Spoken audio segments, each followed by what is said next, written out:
రాజకీయాల్లో విశ్రాంతి అనేది అసాధ్యం. ఎందుకంటే మెజారిటీ నాయకులకు ఇది ఒక టాస్క్ కూడా. అందుకేనేమో ఒక సమరం ముగియగానే మరొకటి ముంచుకొస్తుంది, ఒక ఎన్నిక కాగానే మరొకటి ముందరకొస్తుంది.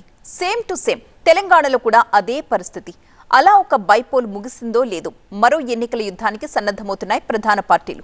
ఉప ఎన్నికల ఫలితంతో సంబంధం లేకుండా మరోసారి ఉత్సాహంగా సై అంటున్నాయి.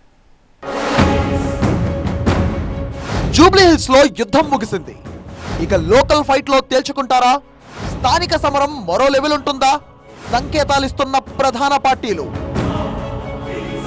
తెలంగాణ రాజకీయ వేదికపై మరో కీలక ఎన్నికల సమరం ముగిసింది. బీఆర్ఎస్ ఎమ్మెల్యే మాగంటి గోపీనాథ్ మరణంతో వచ్చిన జూబ్లీహిల్స్ ఉప ఎన్నికల్లో కాంగ్రెస్ బీఆర్ఎస్ లు హోరాహోరీగా తలపడ్డాయి.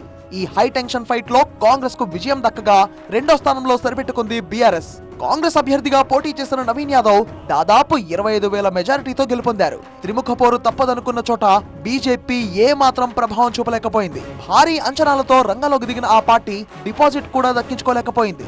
అయితే నైతికంగా తమదే గెలుపని బీఆర్ఎస్ అంటుంటే అవన్నీ ఓడినోళ్లు చెప్పే సాకులంటోంది కాంగ్రెస్.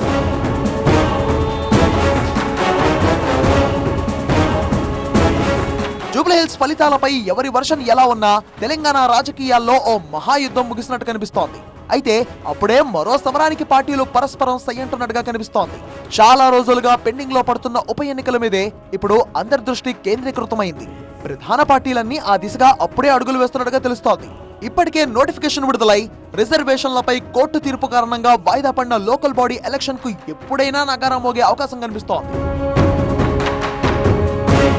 జూబ్లీహిల్స్ ఉప ఎన్నికల్లో గెలుపు ఉత్సాహంతో ఉన్న అధికార పార్టీ అదే జోష్తో ముందుకు వెళ్లాలని భావిస్తోంది. ఈ గెలుపు మరింత బాధ్యతను పెంచిందంటున్న హస్తం నేతలు స్థానిక సమరంలోనూ సత్తా చాటేందుకు ఇదే సరైన సమయంగా భావిస్తున్నారు. ప్రజలు తమ వైపే ఉన్నారనేందుకు, 2 ఏళ్ల ప్రజాపాలన పట్ల ప్రజలు సంతోషంగా ఉన్నారు అనేందుకు జూబ్లీహిల్స్ ఉప ఎన్నిక ఫలితమే నిదర్శనమంటుంది కాంగ్రెస్.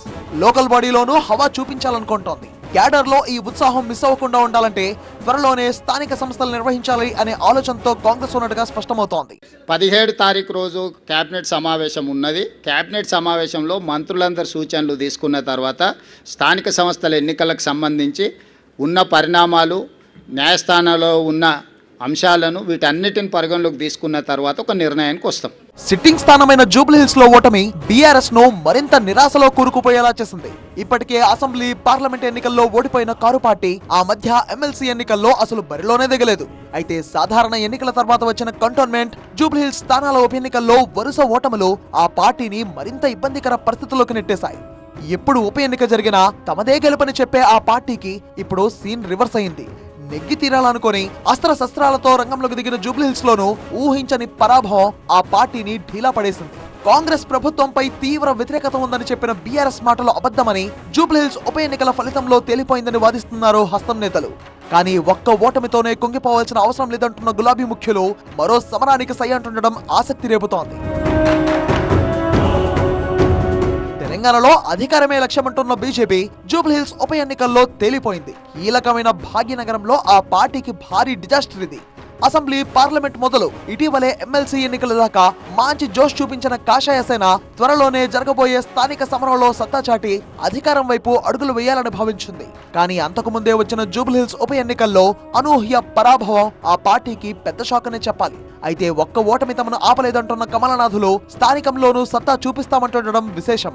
ఆ దిశగా తమ గ్రౌండ్ వర్క్ ఇప్పటికే పూర్తయిందని చెప్తున్నారు కాషాయ నేతలు.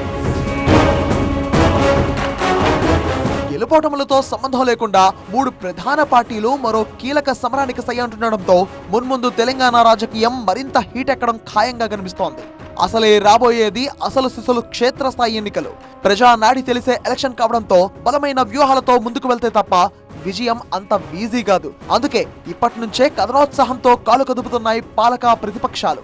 ఒక్క ఉప ఎన్నికకే ఈ స్థాయి ఉడుకు పుట్టించిన ప్రధాన పార్టీలు గ్రౌండ్ లెవెల్ ఫైట్ లో మరింత మంటలు రేకెత్తించడం ఖాయమనే చర్చ రాజకీయ వర్గాల్లో ఇప్పుడు జోరుగా నడుస్తోంది. ఏం జరుగుతుందో, ఎవరిని విజయం వరిస్తుందో చూడాలి.